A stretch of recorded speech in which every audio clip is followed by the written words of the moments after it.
जम्मू और कश्मीर एक ऐसी रियासत जिस पर भारत और पाकिस्तान दोनों की नज़र थी। एक ऐसी रियासत जो दोनों मुल्कों की सरहदों से जुड़ी थी। एक ऐसा राज्य जो शर्तों के साथ भारत के संग शामिल हुआ।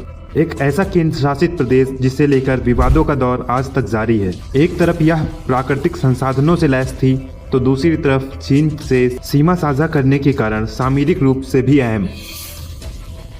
इतनी अहम कि पंडित नेहरू और सरदार पटेल की बहुत पहले से ही इस पर पैनी नज़र थी। आज़ादी के बाद विलय का मामला जूनागढ़ और हैदराबाद में फंसा था, लेकिन भारत को चिंता कश्मीर की सता रही थी। एक ऐसी रियासत जिसका राजा हिंदू था लेकिन अधिकांश आबादी मुस्लिम। राजा पाकिस्तान में जा नहीं सकता था और वो भारत आना नहीं चाहता था। राजा को अपनी गद्दी प्यारी थी लेकिन उसका आज़ाद रहना संभव नहीं था। हम जब भी अनुच्छेद 370 का जिक्र सुनते हैं तब हमारे जहन में कश्मीर की कहानी घूमने लगती है।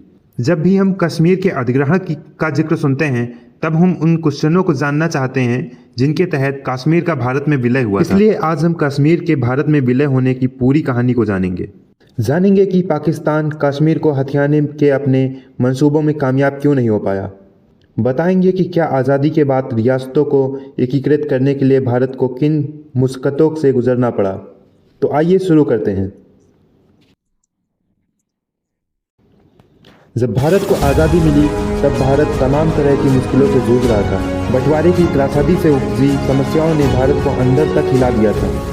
विभाजन के कारण देश में एक तरफ सांप्रदायिक दंगे भड़क रहे थे तो दूसरी तरफ पाकिस्तान से आए रिफ्यूजीज के लिए इंतजाम करना एक बड़ी चुनौती साबित हो रही थी। इन तमाम उलझनों के बीच देसी रियासतों और राजवाड़ों को एकत्रित करने की चुनौती पहाड़ जैसी साबित हो रही थी। ऐसा नहीं है कि आज़ादी के बाद ही तत्कालीन गृह मंत्री सरदार पटेल और प्रधानमंत्री नेहरू को रियासतों को एकजुट करने का फिक्र जगी हो, बल्कि आज़ादी के पहले से ही वे रियासतों को एक करने की कोशिश में लगे थे।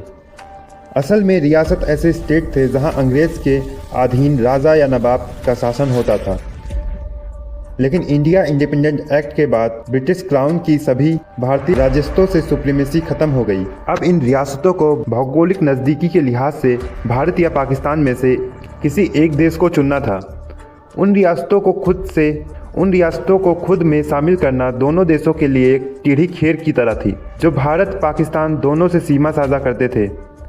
यही वजह है कि सरदार पटेल ने जम्मू कश्मीर के महाराजा हरि सिंह को 3 जुलाई 1947 को एक पत्र लिखा। उस पत्र में पटेल ने कश्मीर की हालत पर चिंता जताई और भारतीयों संघ और उसकी संविधान सभा में शामिल होने में कश्मीर का हित बताया। उसी दौरान वल्लभ भाई पटेल ने जवाहरलाल नेहरू को भी एक खत लिखा। खत में उन्होंने कहा, आप जानते हैं कि 15 अगस्त को भारत का विभाजन हो जाएगा और हम पूरी तरह से आज़ाद हो जाएंगे। करीब सभी रियासतों ने भारत की संविधान सभा में शामिल होने का फैसला किया है। मुझे इस बात का एहसास है कि कश्मीर में अलग प्रकार की समस्या है, लेकिन उसके इतिहास और परंपरा को देखते हुए उसके पास भारत की संविधान सभा के साथ जुड़ने के अलावा अन्य कोई विकल्प नहीं है। जब 15 अगस्त 1947 को भारत को आज़ादी मिली तब भारत में करीब 560 देसी रियासतें थीं। आज़ादी मिलने तक सभी रियासतों ने भारत में विलय के लिए अपनी सहमति दे दी, लेकिन 3 रियासतें ऐसी थीं जिन्होंने अब तक भारत में खुद का विलय नहीं किया था। ये 3 रियासतें थीं जूनागढ़, हैदराबाद और कश्मीर। भारतीय स्वतंत्रता अधिनियम के मुताबिक रियासतों के शासकों को भौगोलिक स्थितियों के लिहाज से भारत या पाकिस्तान में से किसी एक को चुनने का विकल्प दिया गया। ब्रिटिश इंडिया के अंतिम वायसराय लॉर्ड माउंटबेटन ने सभी राजवाड़ों को साफ कर दिया था कि आज़ाद रहने का विकल्प उनके पास नहीं था। वे भौगोलिक सच्चाई की अनदेखी भी नहीं कर सकते थे। वे चारों ओर से जिस देश से घिरे थे उसमें ही शामिल हो सकते थे। लेकिन इन 3 रियासतों के शासकों ने अब तक किसी भी मुल्क को नहीं चुना था। जूनागढ़ का नवाब मुस्लिम था, लेकिन वहाँ की बहुसंख्यक आबादी हिंदू। जब नवाब पर भारत में विलय करने का दबाव बढ़ा तब उसने पाकिस्तान के साथ जुड़ने का समझौता कर लिया, लेकिन वहाँ की जनता नवाब के इस फैसले के साथ नहीं जाना चाहती थी। ऐसे में जब जनता और भारत सरकार का दबाव बढ़ा तब नवाब ने भागकर पाकिस्तान में शरण ले ली। इसके बाद भारत ने जूनागढ़ में जनमत संग्रह कराया। इस जनमत संग्रह में वहाँ की करीब 99% जनता ने पाकिस्तान के बजाय भारत के साथ जाने का फैसला लिया। इस तरह नवंबर 1947 को जूनागढ़ भारत का अहम हिस्सा बना। हैदराबाद के निज़ाम के साथ भी यही समस्या थी। निज़ाम मुस्लिम, लेकिन वहाँ की 84% के करीब आबादी हिंदू। लिहाजा निज़ाम भी पाकिस्तान के साथ जाना चाहते थे। काफ़ी जद्दोजहद के बाद आखिर 13 सितंबर 1948 को हैदराबाद में सैन्य कार्रवाई की गई। ऑपरेशन पोलो के तहत भारत सरकार ने हैदराबाद पर चढ़ाई कर दी। 5 दिन में ही निज़ाम ने घुटने टेक दिए। आखिरकार 17 सितंबर को हैदराबाद का भी भारत में कामयाबी से विलय हो गया।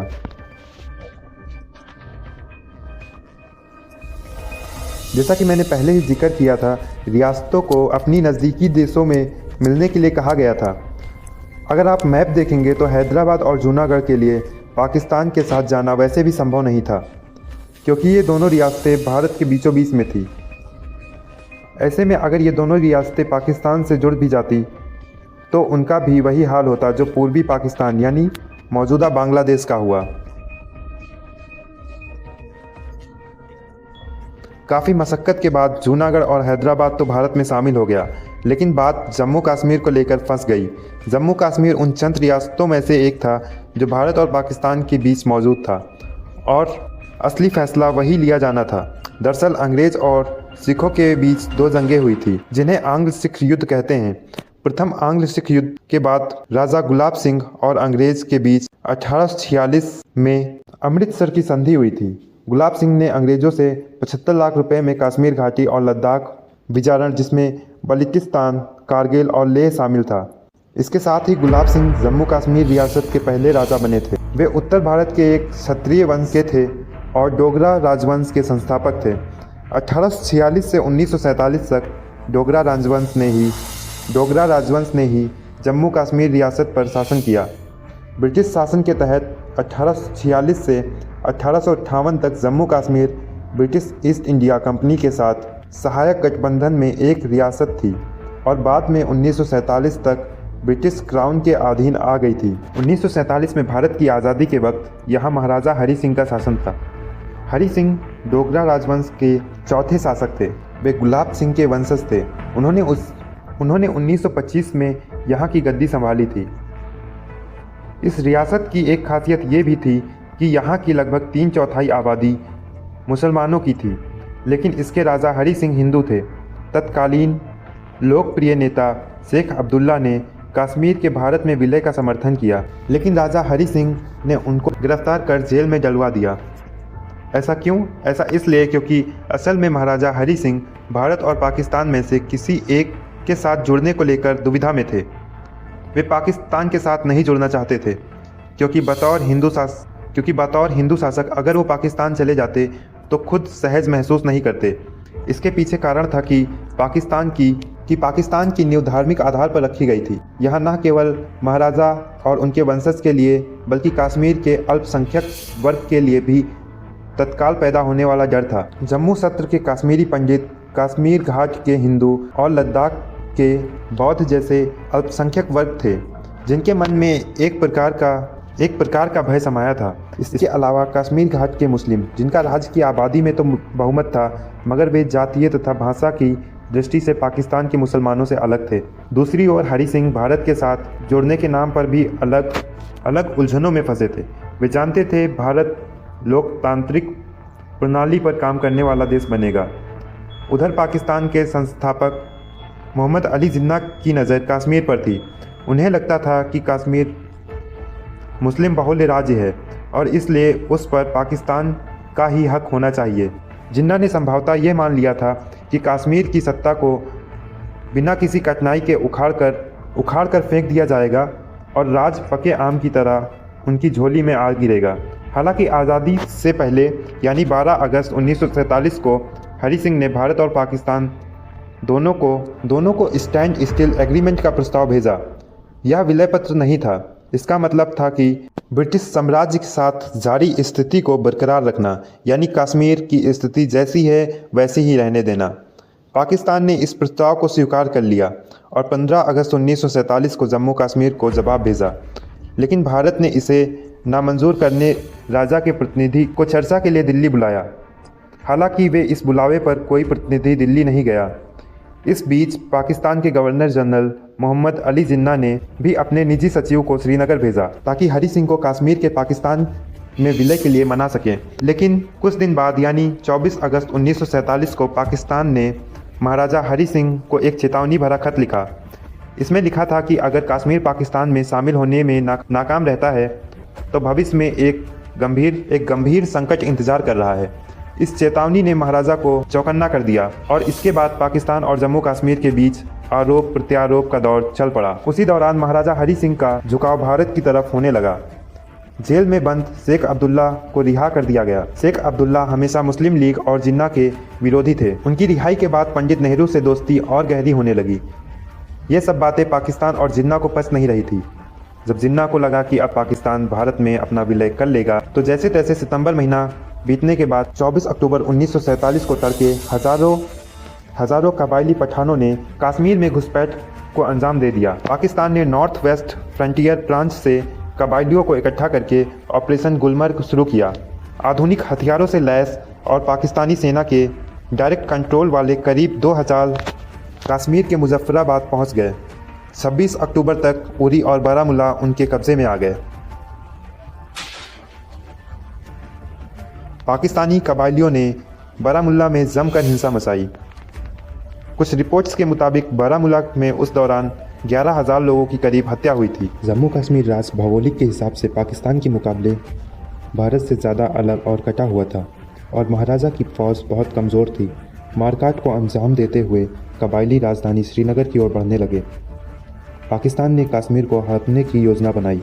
हरि सिंह ने 25 अक्टूबर 1947 को श्रीनगर छोड़कर जम्मू स्थित महल में शरण ले ली। कबायली आक्रमण से घबराए हरि सिंह भारत से मदद की गुहार लगाने लगे। इस घड़ी में बिना विलय हुए भारत ने मदद करने से इनकार कर दिया। असल में जब भारत और पाकिस्तान का विभाजन हुआ तब दोनों मुल्कों की फ़ौजों की कमान अब भी अंग्रेज़ों के हाथों में थी।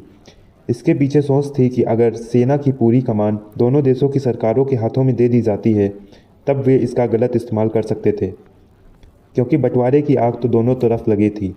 इसलिए जब हरि सिंह ने भारत से मदद की गुहार लगाई तब लॉर्ड माउंटबेटन ने ये बात कहकर मना कर दिया कि जम्मू कश्मीर भारत का हिस्सा नहीं है और पाकिस्तानी लड़ाकों का यह आक्रमण भारत पर नहीं हुआ है। भारत अपनी सेना का इस्तेमाल अपनी आत्मरक्षा में ही करेगा, न कि किसी के हमले को बचाने के लिए। इसलिए जब तक Kashmir instrument of accession sign नहीं करता उसे सैन्य सहायता नहीं की जा सकती। इस बैठक में प्रधानमंत्री पंडित नेहरू, गृह मंत्री Sardar Patel, governor general lord Batten और तीनों सेनाओं के ब्रिटिश कमांडर एंड चीफ मौजूद थे। लिहाजा 25 अक्टूबर 1947 को सरदार पटेल के करीबी और गृह मंत्रालय के सचिव वीपी मेनन जम्मू कश्मीर पहुंचे। अगले दिन यानी 26 अक्टूबर को विलय के दस्तावेज एग्रीमेंट ऑफ एक्सेशन पर महाराजा ने साइन किए। इस तरह जम्मू कश्मीर का भारत में विलय हुआ और भारत ने अपनी राज्य की सुरक्षा के लिए तुरंत सैन्य सहायता कश्मीर भेजी। अगले कुछ ही दिनों में भारतीय फौजों ने पाकिस्तानी लड़ाकों को श्रीनगर में घुसने से रोक दिया और उन्हें कश्मीर घाटी से बाहर ढकेल दिया। पाकिस्तान को और खासकर जिन्ना को कश्मीर के भारत में विलय पर खास ऐतराज़ था।